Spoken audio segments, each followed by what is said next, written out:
Hello everyone, welcome back to my channel. തമ്പനയിൽ കണ്ടപ്പോൾ തന്നെ നിങ്ങൾക്ക് മനസ്സിലായി കാണൂലേ നമ്മുടെ ഇന്നത്തെ ടോപ്പിക് എന്താണെന്ന്? Yes, Vicks. നമ്മളൊക്കെ വിക്സ് ഉപയോഗിക്കുന്നവരാണല്ലേ?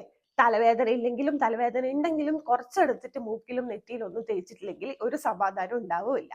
എന്നാൽ ഈ വിക്സ് കുറച്ച് ഡേഞ്ചർ ആണ്. അത് അത്യാവശ്യത്തിനല്ല ഉപയോഗിക്കുന്നത് എന്നുണ്ടെങ്കിൽ അനാവശ്യമായിട്ടുള്ള വിക്സിന്റെ ഉപയോഗം നമുക്ക് മാരകമായിട്ടുള്ള ഒരു അസുഖം ഉണ്ടാക്കും. അതെങ്ങനെയാണെന്ന് നോക്കാം. വിക്സിൽ ഒരു പെട്രോളിയം കണ്ടന്റ് അടങ്ങിയിട്ടുണ്ട്. പെട്രോൾ ആറ്റം എന്നാണ് അതിന്റെ പേര്. ഈ പെട്രോൾ ആറ്റം നമ്മൾ വിക്സ് ഓരോ പ്രാവശ്യം എടുത്ത് മൂക്കിൽ വലിക്കുമ്പോഴും ഈ പെട്രോൾ ആറ്റം ഡയറക്റ്റ് ആയിട്ട് നമ്മുടെ ലങ്സിലേക്ക് എത്താണ് ചെയ്യുന്നത്. അത് ലിപ്പോയിഡ് ന്യൂമോണിയ എന്ന് പറയുന്ന ലങ്സിനെ ബാധിക്കുന്ന ഒരു റെയർ ആയിട്ടുള്ള അസുഖം നമുക്ക് ഉണ്ടാവാൻ കാരണമാവുകയും ചെയ്യുന്നത്. ലിപ്പോയിഡ് ന്യൂമോണിയ എന്ന് പറയുന്നത് നമ്മളെ ലങ്സിനെ ബാധിക്കുന്ന റെയർ ആയിട്ടുള്ള ഒരു ന്യൂമോണിയയാണ്.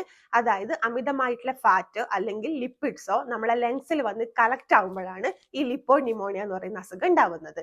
അതായത് ഈ പെട്രോളിയം കണ്ടന്റ് ആയിട്ടുള്ള പെട്രോൾ ആറ്റം നമ്മൾ അമിതമായി ഇൻഹേൽ ചെയ്യുന്നത് വഴി അത് ലങ്സിൽ വന്നിട്ട് ഫാറ്റ് ആയിട്ട്, അതായത് ലിപ്പിഡ്സ് ആയിട്ട് കളക്ട് ചെയ്യപ്പെടുകയും അങ്ങനെ അത് ലിപ്പോയിഡ് ന്യൂമോണിയ ആയിട്ട് മാറുകയാണ് ചെയ്യുന്നത്. ഒരിക്കലും യൂസ് ചെയ്യാൻ പാടില്ല എന്നല്ല കേട്ടോ ഞാൻ പറയുന്നത്. അമിതമായാൽ അമൃതും വിഷം. അതുകൊണ്ട് നിങ്ങൾ ഈ വിക്സിനെ ഒരു അഡിക്ഷൻ ആയിട്ട് കാണാതിരിക്കുക. വല്ലപ്പോഴും തലവേദനയോ ജലദോഷമോ ഒക്കെ വരുമ്പം ഇത് യൂസ് ചെയ്യുന്നത് കൊണ്ട് ഒരു കുഴപ്പമില്ല കേട്ടോ.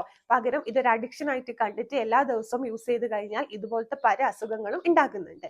കാരണം എന്താ വെച്ചാൽ ഇത് പെട്ടെന്നൊന്നും ഉണ്ടാവില്ല. നമ്മൾ എല്ലാ ദിവസവും ഇതെടുത്ത് മണപ്പിച്ച് കഴിഞ്ഞാൽ മാസങ്ങളും വർഷങ്ങളും ഒക്കെ എടുത്തിട്ടാണ് ഇങ്ങനത്തെ അസുഖങ്ങളൊക്കെ പുറത്തു വരിക. കാരണം ഇത് ലങ്സിലേക്ക് അടിഞ്ഞു കൂടിയിട്ടാണ് ഇങ്ങനെ ഒരു പ്രശ്നം ഉണ്ടാവുന്നത്. അപ്പൊ ഈ ഇൻഫർമേഷൻ നിങ്ങൾ എല്ലാവർക്കും ഒന്ന് ഷെയർ ചെയ്ത് കൊടുക്കണം, പ്രത്യേകിച്ച് വിക്സ് അഡിക്റ്റ് ആയിട്ടുള്ളവർക്ക്. അപ്പൊ ഈ വീഡിയോ നിങ്ങൾക്കൊക്കെ യൂസ്ഫുൾ ആയെന്ന് വിചാരിക്കുന്നു. യൂസ്ഫുൾ ആണെന്ന് തോന്നിക്കഴിഞ്ഞാൽ നിങ്ങൾ എല്ലാവർക്കും ഒന്ന് ഷെയർ ചെയ്ത് കൊടുക്കുക. വീഡിയോ ഇഷ്ടപ്പെട്ടാൽ ലൈക്ക് ചെയ്യുക, സബ്സ്ക്രൈബ് ചെയ്ത് സപ്പോർട്ട് ചെയ്യുക. Have a healthy and beautiful life. Bye. Thanks for watching.